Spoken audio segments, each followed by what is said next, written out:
যে আমাকে শিখালে তার গপ দেখলে বোঝা যায়। তুমি তোমার শ্বশুর বাড়ি পাচার করে দাও, আমি এই ভূত কাটনি ঘাটবো। এই তো রোগ হইলি। এই তোমাদের সবাই শ্বশুর বাড়ি পাঠাই দি যাও। শ্বশুর বাড়ি পাঠাও শুনতি চাইনি চাইনি চাইনি। তোর মেয়ে কেউ দেবে না।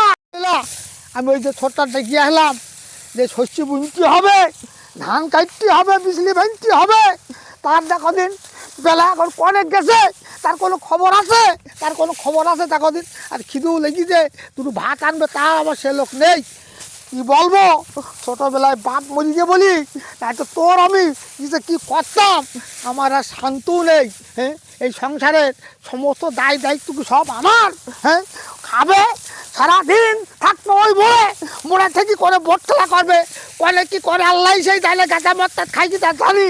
সংসার একদম ধ্বংস করতে গেল। বাপ বলি ঠিক গেল বলি আমি কিছু ওর ছোটো ভাই বলি তেমন কিছু বলি না, একদিন আসুক আগে মাঠে, তারপর ব্যবস্থা একদিন করবানি। এই বড় ভাই 1,000 খবর পড়াই দি, আমার এই মাঠের কাজ টাজ করতে ভালো লাগে না। আর 1,000 খবর পড়াই দিয়েছে, আমি একটু পরে যাবো, একটু ওই এতে খেলা হইতেছে, একটু গান শুনতে যাবো। আর এই টিকটক দেখবো একটু, তো আমার এই শান্তি দিয়ে টিকটকগুলো একটু দেখতে দেয় না। কি একটা ভাবিতে জানি কেন, আমি এখন কাজ করতে যাবো কেন? কাজ করবি তুই কর, পরে আমি করবান, তা থির পাতবে না মোটে। বড় ভাই এ আমার আর আশা লাগবে না, তোর আসতে হবে না, আমি আসতেছি। তুই কি মানুষ? আমি কি একলা খাই সংসারে? আমি একলা খাই? হ্যাঁ, তো সকালবেলা থেকে এলাম, তা তুই এখন আসলেনি। ভুল দেখবেন জোর ঠেকতেছে, ধান কাটতে হবে, বিজলি বানতে হবে, ভুই বুনতে হবে, আর সারাদিন ওই মোবাইলে তুই পড়ে থাকিস।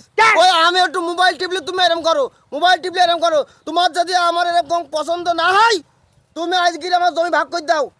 আমার জমি ভাগ করে দাও, আমার অর্ধেক আমি করবো, তোমার অর্ধেক তুমি করবা। হ্যাঁ, জমি ভাগ করে দাও। যে আমাকে শিখালে তার গপ দেখলে বোঝা যায়। তোমার জমি তো জমি, কিছু থাকবে না, তোমার দূরে করে ফেলাও। হ্যাঁ, কি মনে করি যা তুমি? জমি কোনো ভাগ হবে না, ঠিক মতো কাজ করবে। কাল কিনতে বলছিলাম কেউ জমি ফুদুরু করবো কে? আমি কি মদ গাঁজা খাই না লোকের মতন এদিক সেদিক? আমার জমি তুমি আমার শুনতে কিছু বাদ নেই। আমার জমি আমি রাখতে পারি, রাখবো না পারি বিক্রি করে দেবো। তাই করবো। আমি তোমার সাথে অতটা লোকের আমি ফাঁকা কাজ করে খাই দিতে পারবো না। আমি করবো, আমি খাবো। তোর মানুষ কিনি কিনা? তুমি প্রত্যেকদিন আমার ইনে খোটা দাও, আমি একটু মোবাইল টিভি তুমি প্রত্যেকদিন খোটা দাও। আমি তোর ছোট থেকে বাপ মরিকে কবে তো ছোট থেকে বড় করলাম, আর এখন তুই বলছিস জমি ভাগ করে দাও। আমরা 4-5 জনে খাই সব, তা তুই কি কাজ করিস? আমি ভূতির মতন আর কাজ করি পারতি না, ভূতির মতন কাজ করি পারতি নি। তুমি আমার জমি ভাগ করে দাও, আমার জমি ভাগ করে আমি কাজ করবো না আর। জমি ভাগ? হ্যাঁ, জমি ভাগ করে দিতে হবে। ওরা তুই ভাগ পাবি সে ঠিক আছে, তো চাচাকে ডাক পছন্দ দিয়ে বলে তারপরে। ওই তোমার সাথে কাজ করে আমার কোনো এক পর্যন্ত লাভ হইল না। আমি আগে এতদিন যা কাজ করেছি, ওই ভাবি, ওই যে বাড়ি ভাবি আছে, ওই সব ভাবির কাজে তুমি তোমার শ্বশুর বাড়ি পাচার করে দাও। আমি এই ভূত কাটনি ঘাটবো, আমি তাই বলতেছি আমি আর এই সংসারে খাটবো না। তুমি আমার জমি অর্ধেক অর্ধেক করে ভাগ করে দাও। তুই আমার শ্বশুর বাড়ির কথা বললি, আমি বলো মনে বলো খুব কষ্ট পাইস বলো।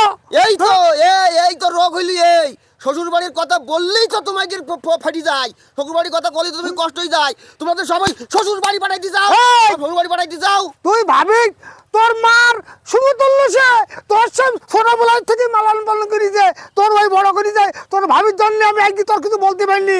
এটা তো পুরো চামড়া তো না, জানিস তুই? তাই বলি তুমি তোমার বাড়ির লোকের খাওয়া, তুমি শ্বশুর বাড়ি পাঠাবা কেন? তুমি আমি কোনো কথা আমি আর একদম শুনতে চাইনি চাইনি চাইনি। তুমি আমার জমি অর্ধেক অর্ধেক ভাগ করে দাও। আজকের ভাগ করে দেবো, কালকে আমি আলাদাভাবে কাজ করবো।